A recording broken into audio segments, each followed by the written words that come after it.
Hey everybody, and welcome to Dominion Cards, the video series where we take a strategic, in-depth look at various cards from the board game Dominion. Today we're looking at Grand Market. This is a 6-cost action card from Prosperity, and it says +1 card, +1 action, +1 buy, +2 coins. Then there's a below-the-line effect that says you can't buy this if you have any coppers in play. Now, before we talk about the strategy around this card, we do need to go a little bit more in depth into this fairly unique below-the-line effect that this card has, because there's some nuance to it, and it matters quite a lot for this card.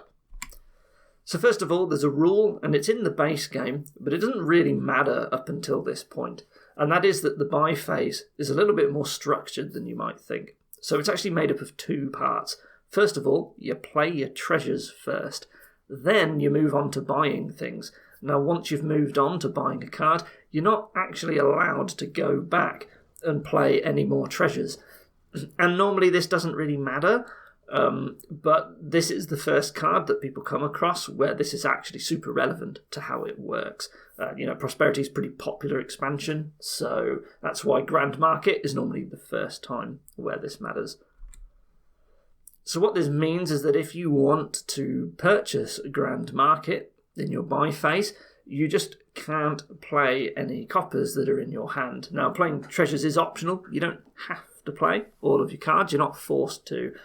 So it just means that you basically don't get to get any money from your coppers. So, for example, you might say, okay, let's imagine I have 2 buys. I've got 2 golds in my hand, and I play them, and I buy Grand Market. Then I play 3 coppers, and I buy a silver. You're not allowed to do this, right? If you want to buy the Grand Market, you just don't get to play the 3 coppers, and you just won't get to use them to buy, like, the silver in this case, right? Coppers are rendered complete junk if you're looking to buy Grand Market this turn. Now, it only really considers coppers being in play, so this can be worked around, or sometimes it can actually hurt you in some rare cases. So, for example, Storyteller gets to play treasures and turn it into draw. Well, you can't play any coppers for draw with Storyteller if you want to buy Grand Market, because they'll be in play, even though you're not really using them for money or for buying things. And rarely there are ways that you can play a copper and then get rid of it out of play.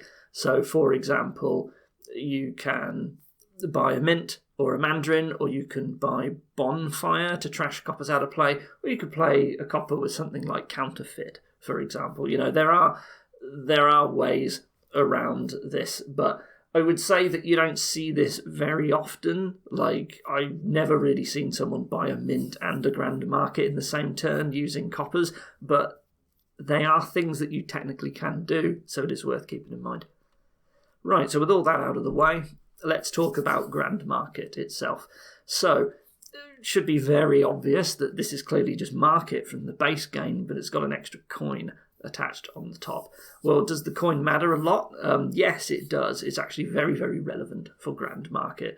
So when I've talked in the Market video and other forms of like cantrip coin, like Treasury that cost 5, paying 5 for a single cantrip coin is actually pretty slow. Cantrip, of course, being the +1 card, +1 action. Buying just markets over and over again for money doesn't really get you anywhere very fast. You do improve your deck, but it takes a long time. Well, when you double the amount of money that you're getting by adding +1 coins, suddenly this is actually pretty good. So it's effectively 3 coins per cantrip coin that you're getting from Grand Market, and this is sort of the same efficiency as you would get from a card like Merchant from the base game. And Merchant's all right. It's pretty decent as far as money goes. Of course, you do have to spend 6 to buy like effectively 2 merchants at once, but you are getting fairly good payload out of this. Now, it is worth noting that, of course, Grand Market coming with a buy, the particular combination of bonuses that you're getting, cantrip buy and 2 coins, is actually very relevant. And this is because Grand Market kind of becomes sort of a cantrip 2-cost gainer in this regard. Like, every Grand Market that you play, you can pick up and buy another 2-cost card. And what this means is that it makes it very, very easy to just wipe out piles of cards that cost 2. The most notable one, of course, being estates, being a smaller pile, and also it earns you points. So Grand Market is very, very powerful in like suddenly ending games and wiping out a pile. Like if you have enough Grand Markets to wipe out like the estate pile, then you've probably also emptied the Grand Market pile between you and your opponents, and you are getting close to a sudden ending of the game, just some other pile ending, and all of a sudden like the game could just be over. Assuming you get enough of them. But even if you can't get like 8, which is kind of a big ask, of course, for a card like this, just having a bunch of money and a bunch of buys accessible really does a lot for you. It's very good in this regard. A lot of games with Grand Market tend to end on 3-pile endings. I'd say more than the normal card, because it's just really, really good at doing that. It's very, very powerful in this respect. Now, cantrip coins in general, they really, really want thin decks. This is because to get the most out of the +1 card, you want to really be effectively like using it to draw your entire deck. If you consider the Grand Markets costing the same as like a gold, which is giving you 3 coins, and this is effectively giving you 2 coins and a card, well, obviously it's going to be better in situations when the plus card is better, and that's going to mean that your deck is full of really good cards and not like a load of coppers and junk. However, Grand Market, it's significantly more important than normal cantrip coins that you don't have any coppers, and that's because they become totally, utterly useless if you're going to be looking to buy Grand Markets, right? You just can't play the coppers at all. They're no better than curses in this regard. Coppers, although we should know by now, if you've watched enough of these videos, that they're very, very weak, very bad cards that you want to get rid of, you do actually rely on them for a little bit of money early in the game. And so Grand Market is just saying to you, no, you can't even do that, right? You want to buy me, you can't play them at all. It's even worse. And that's really, really harsh if you can't get rid of your coppers. So if you can't get rid of the coppers, then trying to buy Grand Market is really going to slow you down, because it's highly likely you're going to have a bunch of coppers in your hand if you've also been able to draw enough other forms of money in order to buy a Grand Market. And that means there's a lot of money for that turn that you're effectively leaving on the table that you're not making use out of. It just makes Grand Market way more expensive relatively, and like it's just really going to slow you down just buying Grand Market. You're not really getting the value out of it because you're having to give up so much in order to buy it. Now, of course, this copper restriction only applies when you're trying to buy Grand Market. There is no such restriction if you want to gain it. You can have coppers in play and gain it through non-buying means, no problem, it doesn't matter. Now, of course, Grand Market does cost 6. This is very, very difficult cost to find ways to gain it directly. Of course, most normal things like workshops only gain you cards costing up to 4, or you've got like Artisan that gain you up to 5. So a lot of the standard gainers, they are all out. You can't use them unless you have something like cost reduction, like Highway or Quarry, in order to make it fall into that cost range. Of course, cards like Remodel, Upgrade, these can gain cards of any cost, like Provinces. They're pretty good at particularly remodels, so of course you're looking for that. Upgrade is notable because Upgrade costs 5 and you can upgrade upgrades into Grand Markets. So once you buy a load of upgrades and you just get rid of all your coppers and thin your deck, you just get to turn all of the upgrades into Grand Markets. That's super nice for having a thin deck full of cantrips.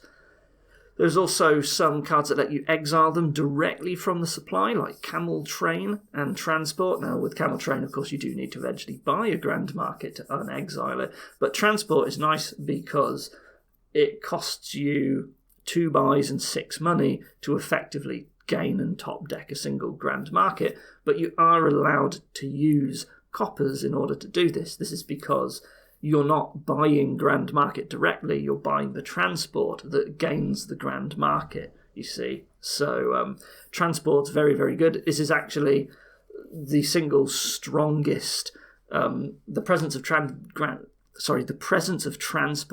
is like the single best way to end up with lots of Grand Markets in your deck. If it shows up, you're highly more likely to have a load of Grand Markets, because just getting around this copper restriction. And of course, there are examples of cards that only want to gain action cards specifically, like Lurker doesn't care about the cost. Advanced, Duplicate, these actually do go up to 6. Populate, of course, just grabs every action card from the board. And there's more examples, but, if there do exist ways to just gain Grand Market directly, it's very, very good, because Grand Markets, no copper restriction is a big deal, and if you can just sidestep that entirely, the Grand Market becomes very powerful.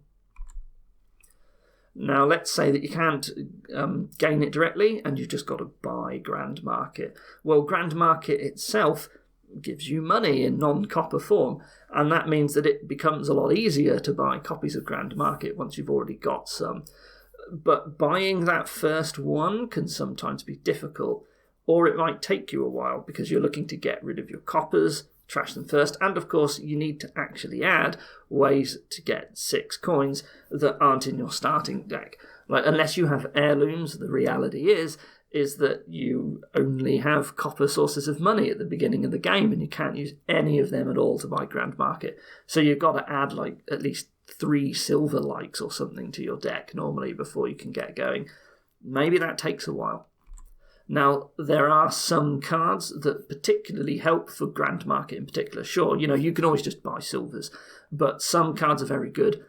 Moneylender from the base game gets rid of your coppers that you really want for Grand Market and gives you 3 coins. So normally I would say that Moneylender's a little bit like a silver equivalent, because one of those 3 coins would have come from the copper that you can't play now. But because you specifically don't want to play coppers, this is actually a little bit better when it comes to Grand Market. Vault is interesting because if you have a 5-card hand, you play it, you go up to 6, and then you can discard any number of cards for 1 coin. So as long as you just play Vault from a standard hand, you can buy Grand Market directly. Just discard everything, doesn't matter what it is. You got 6 money without putting any coppers in play. Even if you're discarding the coppers to Vault, that's fine, because you're not putting the coppers in play. You're still getting a coin from them, though. Capital is another example. It just gives you 6 money and a buy, and then you get a bunch of debt. Well, you can just play a capital, buy a Grand Market, and then on the next turn you can use coppers to pay off that debt, right? Of course, you do want to actually get rid of the coppers, don't get me wrong, but this means that you do get to use any coppers that are still around while getting like your first Grand Market. And Wine Merchant, this gives you 4 money, but then you have to have 2 money left over to get it back into your deck. But you don't have to do that straight away, right? You can play a Wine Merchant, take all 4 coins along with like a silver to get your Grand Market, and then on your next turn you can use the 2 money from coppers to get your Wine Merchant back. And Desperation as an event lets you at any time, as long as this curse is left, just get 2 extra coins for free. Now you are taking a curse, but this just reduces the amount of other sources of like non-coppers that you need. And of course, if you want Grand Market, then you're probably going to be able to trash a lot of your junk anyway, so that curse is going to be gone at some point. So there are more examples, but this is just to get your head into thinking about, hey, how do I pick up my Grand Market? Because the earlier you can get that Grand Market, the better, generally. So because it's so difficult to buy Grand Market early, it's got a big cost, makes it hard to gain it directly, it's making your starting coppers less effective. Grand Market really, really relies on getting started on gaining it and trashing your deck as early as you can. It should be no surprise that when you look at like statistics around Grand Market, all of the things that combo with Grand Market and make it more likely to gain, most of them at least, are very good trashing. So you're looking at like Chapel and Donate and so on. Like anything that really like trashes really quickly is really, really good for Grand Market, because you just want to get rid of those coppers as soon as you can. Once you do have a Grand Market, your deck starts to accelerate really quickly. Grand Markets really help with just getting more Grand Markets. And then suddenly you've got this deck that draws itself every turn, and it's just getting a load of money and a load of buys. And that's really powerful. It's not uncommon that Grand Market split doesn't go evenly between players in 2-player, and one person runs away with a load of them. This is fairly common, like winning 6 or 7 of the Grand Markets by one player. You see it quite a lot. It's just the way that the card suddenly makes your deck so much stronger and accelerates you quickly. It means that someone tends to run away with Grand Market. It's just what the card does, and you need to keep that in mind. So really, really important, you focus on that deck control and getting up to like 6 money when Grand Market is around, because your deck will snowball a little bit once you start getting the Grand Markets. So just to summarise, because we went through a lot there, Grand Market is like a top 20% kingdom card, and I think it's a lot closer to the top 15%. But either way, it's easily like in the top 1/5 of all kingdom cards, right? It's pretty good. It's not the best thing in the world, but very strong adding it to your deck. Dealing with the no copper restriction as quickly and effectively as you can is paramount for making the card worthwhile, whether that's chuck in all your coppers as soon as you can, or finding ways to get around buying Grand Market directly. Can be very expensive initially, but once you get going with Grand Market, you're going to find that suddenly it's a lot easier to start getting more copies of Grand Market, and basically you're off. It's a strong accelerator in this case. Once you start get going with it, your deck suddenly gets a lot better very quickly. A little bit like how Throne Room suddenly makes your deck a lot better, right? When you think about what I mean by accelerator, like your deck suddenly builds very, very quickly. That's just Grand Market, how it is. So that's all I have to say about Grand Market. So what we're going to do now is head over to the online client. Going to generate some kingdoms with Grand Market in it. We're going to see how well it does, what sort of impact it has in those kingdoms. So what do we have here? We have a trashing with lookout only, which is okay, I guess. It's not great. It's hard to target all of the coppers, but that's fine. We do have smugglers that can gain cards costing up to 6. That's really interesting. So smugglers can probably going to be very good here, I imagine. Now, there is University and Scrying Pool, which can gain everything else except Grand Market and also Draw. And we've also got Conspirator as well and Village. So we really, really want to get thin. And I'm probably going to open Potion and Lookout. And I'm going to aim to get University. And we're going to start picking up Villages, Pawns, Conspirators. Smugglers, interesting actually, because you've got University. The only thing Smugglers really cares about is Grand Market. Maybe Smugglers actually isn't very good here, right? Your opponent's going to be buying Universities and Scrying Pools, and the only thing that this is helping you get outside of like University is Grand Market, which, I mean, you do really want Grand Market here, but there's also Conspirator, to be fair. Pawn is also another form of plus buy. Maybe Grand Market actually isn't that good because stuff like Conspirator is better. We definitely want like the Scrying Pool engine. It's the only draw and it's very powerful. We've got Colony Platinum, so we can go all the way up to Colony. There's a lot of time to build. And there's Outpost for the engine as well, in an engine that really wants draw. Well, you got Scrying Pool as very good draw here. It's a bit tricky with Conspirator, actually, thinking about it. Outpost Conspirator, it's highly likely to dud. You really need a Scrying Pool to get going, and you don't want just a bunch of Conspirators. So Grand Market does feel good. I will eventually start getting a bunch of Grand Markets. I don't know about Talisman here. I think University's good enough for gaining. So, I could go either way with Grand Market on this board. I think that it's going to be really important for kicking off your Outpost turn because you really just want cantrips that you can play, or like non-terminal cards, to try and help find that Scrying Pool and not dud out on Conspirator. And that's going to be really powerful with Outpost and Night Scrying Pool, if we can get there. So I would probably say there's enough time to build that Grand Market's going to be good, but you're not really rushing for it here.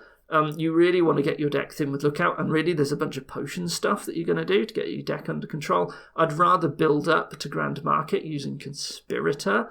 That's going to be my other main source of money. I really don't want treasures if I can. It's just going to take a little while to get there, but you know what? That's okay, honestly. Scrying Pool's a little bit awkward because it's very hard to get completely thin with Lookout, because Scrying Pool, like, eventually there will be a very low density of coppers and estates, and unfortunately Scrying Pool's going to keep picking them up before I get a chance to see what's on top of my deck. So it's a little bit awkward. I don't think the engine's going to be super smooth, but it's going to be pretty powerful when we can get there. So I think Grand Market's good here, but this is unusual in that Grand Market actually isn't quite as big a priority as I might normally find. There's just more other high priority stuff going on there. Right, next kingdom. So we got Possession. Well, that's sad. I hate that card. What else do we have? Is there any trashing? There is Apprentice only. Not great for trashing coppers. It's fairly low priority. You'd rather get rid of your estates first. To Talisman's pretty bad. There's only Shanty Town and Treasure Map. Oh no. That fits in that, so that's all a dud. Harem's pretty bad as well. We do have Minion. Minion also wants a nice thin deck. There's Laboratory for draw and potentially City, so drawing's quite hard here. Now, you do get to apprentice stuff and having the plus buy, which only comes from Grand Market or beefed up cities, is going to be good. We do have colonies, so it's worth the time to build. The question is, would I rather be building up a deck that's getting like platinums and golds? And, how good is Grand Market really? It's going to take a while to get clean, but we will do it. The big problem is that to get clean, we have to use Apprentice, and there's Possession on the board, and Possessors really love Apprentice. In fact, it seems that you wouldn't want Grand Markets and Payload yourself. What you actually want to do is get thin and get a deck that just has cities and possessions, and use your opponent's deck to buy money instead. So this actually feels like it's going to be a possession stalemate rather than anything fun or interesting, unfortunately. And we will probably just have like silvers, golds, and potion to get up to possession. And we're going to start buying that and city. And we just want to play possession a lot, right? That's really all we want to do, because you're sort of forced to have Apprentice. If you don't use Apprentice and you just try and do, like, what else are you going to do? Herring big money. There's not even anything that works with that. So it's kind of like you have to go for the possession engine and the game's going to stalemate. And that really sucks.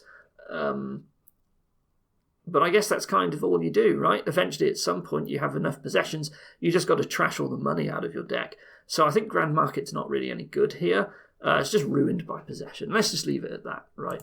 It's possession, so the correct thing to do is resign turn 1, I think. Just don't play that kingdom. Ban possession. I should ban possession from these videos, honestly. Anyway. What about this one? So we got Chapel for trashing. That's really, really good trashing. Trade route, we don't really care because we got Chapel. So that's a good sign straight away for Grand Market. Now, how do we get money to pay for Grand Market? Well, there's only Explorer and Merchant Ship that are in any way relevant for money. We have University, but the only draw is Diplomat and Nobles. Well, you know what? University Diplomat is fine. Nobles is okay, but we've got to buy them, and that's a problem because we want to be buying Grand Market as well. So you see, the problem is that we're going to go all the way up to Colony. We've got Platinum and Colony here, but the best way to get money is like Platinum, but that's a problem because the best way to draw is like Diplomat and playing University. So what are we even going to get? So one thing we could do is we could actually have University, Diplomat, and Merchant Ship. We can, because Diplomat's kind of a village in that regard, and so is University. We can actually play a lot of merchant ships, and it helps keep our hand size low. And if we're doing a deck like that, then we can also be playing Grand Market pretty well. This seems like the best way to get money for this deck. There's nothing like an attack that's interesting to do, but because it's hard for like a big money player to build up to Colony here, because there's only like nobles for draw and your only village, doesn't really work unless you're doing the low hand size thing with University. I feel like Merchant Ship Grand Market is the deal here. University, Diplomat, Merchant Ship Grand Market. And we just sort of ignore treasures. Maybe we could buy a Platinum at some point. We sort of want to skip the others. So we are opening Potion and Chapel. We're looking to get to a University as soon as we can. And then we're just gaining like Diplomats and Merchant Ships until we start buying Grand Markets. And that's what our deck's going to look like. So Grand Market, very important here. We've got a nice deck, a nice engine going. It's going to be thin very quickly, and we're going easy way to gain like action form of money with University. So that's nice. Okay, here we have only upgrade for trashing, but there is King's Court, which is very good with like Grand Market and like getting thin with upgrade because it's a bit slow. Of course, we've got King's Court Monument as well, which is pretty phenomenal. The problem is our only village. Oh no, there's Native Village as well. Okay, well, draw's a bit awkward. We've got Laboratory. Of course, we've got King's Court. That's draw. So actually, it's not awkward at all. It's getting thin that's a bit awkward. You see, upgrade turns the estates only into silvers. There's no other 3-cost card. But then we can upgrade the silvers into monument. That just takes a while. But, we got King's Court. So the question is, how do we build this deck? I think Grand Market seems pretty good. We do actually want a thin deck that's able to King's Courts, and then eventually King's Court Monument. That's very good. That's massively going to outstrip anyone trying to do provinces. You don't touch provinces here. You just try and King's Court Monument with a thin deck. But we need to get up to upgrade, and then we got to start getting up to Grand Market in King's Court as well. So how do we do that?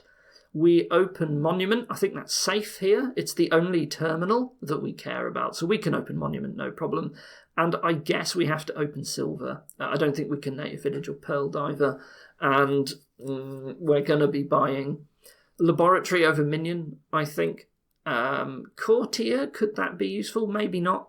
Courtier, if we're not buying Minion, Courtier only has single type cards to deal with. So Courtier feels quite bad here. So we're going to open Monument Silver, and unfortunately I think we're just going to have a bunch of silvers, but they can be turned into monuments later on, right? And if necessary, the monuments can be upgraded if you got too many. This seems really important on... I think we skip over Grand Market first to try and go for King's Court. We buy upgrades. And of course, instead of buying Grand Market, we can eventually upgrade our upgrades into Grand Market, right? So we actually don't have to worry about buying it. I'd rather save the money and use any coppers I have to get King's Court instead, and then directly gain Grand Markets. Maybe I'll buy some at some point. But it's not a focus to buy Grand Market. But it seems like it's going to be really good in this kingdom, giving us loads of bides, loads of money, although Monument is more of a priority to hit with King's Court. But yeah, the fact that we have upgrade to gain Grand Markets directly is a big help for Grand Market here. So I think Grand Market is good. Nothing seems like it's going to be good enough to rush provinces. It seems quite difficult. There's no good money deck enablers there. Oh, it's possession again. Amazing. What do we have? We have a lot of attacks. Militia, bandit, bureaucrat. Okay, so we haven't really got good attacks necessarily. We got bishop, which is our only trashing. And actually that's nice because possession doesn't like bishop, right? It's a way to get around it. Yeah, because if you trash with bishop, you give the person you're possessing the points. So they don't want to play possession. So that's really nice. Unfortunately, there is lurker. Lurker possession, that sucks. But there is lurker Grand Market, so you can get them. So what do we want to do? Is this another possession stalemate? It actually might be. Well, no, it's not. Because what we can do is we can use tactician, and we can double tactician and use bishop. How do we gain cards to bishop? We can use bandit. So we can have a double tactician deck where we play cities and bandit to gain a gold, and then we try and bishop away the golds with bandit. We've got lurker to gain stuff with as well, but maybe we don't do that straight away. Militia doesn't seem that relevant. It's going to be relevant for getting up to tactician. So I actually think possession's not a worry here, because you don't actually need much money in your deck. You can just gain golds and bishop them away for a long time. That sort of protects you from possession shenanigans. And if your opponent tries to do something like Duchy Duke, you actually might be able to just screw them over with bureaucrat instead of a bandit. You play bandit and then you play a bureaucrat and you just start top decking their victory cards that they're slogging with, and you get junk. It's not as good gaining a silver as it is a bandit gaining a gold for you, but you really slow them down by slapping them with the attack from bureaucrat. So it's actually relevant. This is a bureaucrat relevant board. I can't believe it. Possibly. Well, no, only if your opponent does a strategy that's bad. Okay, never mind. So I think you have to do the tactician bishop thing, and you're going to have lurker as well to get cities out of that. I almost feel like Grand Market's not really relevant. You gain the cards you want with lurker, and then you avoid having any money so that you're immune to possession shenanigans. Maybe. On the other hand, is it so bad? Well, yeah, because your opponent can lurk possessions all of a sudden and can play multiple copies. So you've got to be really careful. They can use your lurkers then to like gain themselves more copies of possession. Yeah, so I think you have. Well, the thing is that you want to avoid. I say you want to avoid Grand Market to avoid possession being good because of bishop. But like your opponent still gets to make use of possession. Well, it's not actually that better for them, is it? Thinking about it, because they will just gain. Yeah, they would only really make use of lurker in your deck. All right, so I've decided you want to avoid Grand Market here because of possession. You just don't want money in your deck. You want to just endlessly bishop golds or silvers. Like that's what you really want to do. Game them on the turn, smash them away. Play Tactician again, and just end up with this double Tactician deck that just earns you points that protect you from possession. I think that's it. So Grand Market's bad. So I think these boards were actually overall slightly worse for Grand Market. And to be fair, 2 of them were possession boards where you really don't want money, payload, and like lots of buys and pile control. So otherwise, like the upgrade one was really interesting for Grand Market with King's Court. Yeah, I mean, it's good money payload. Normally, it's pretty good. This was an unusual set of boards, I think, that sort of did it dirty a bit. But otherwise, yeah, I hope it was clear anyway, at least from these. Gave a bit of understanding on Grand Market. So anyway, hope this was useful for you. Thank you for watching, and I will see you next time. Goodbye.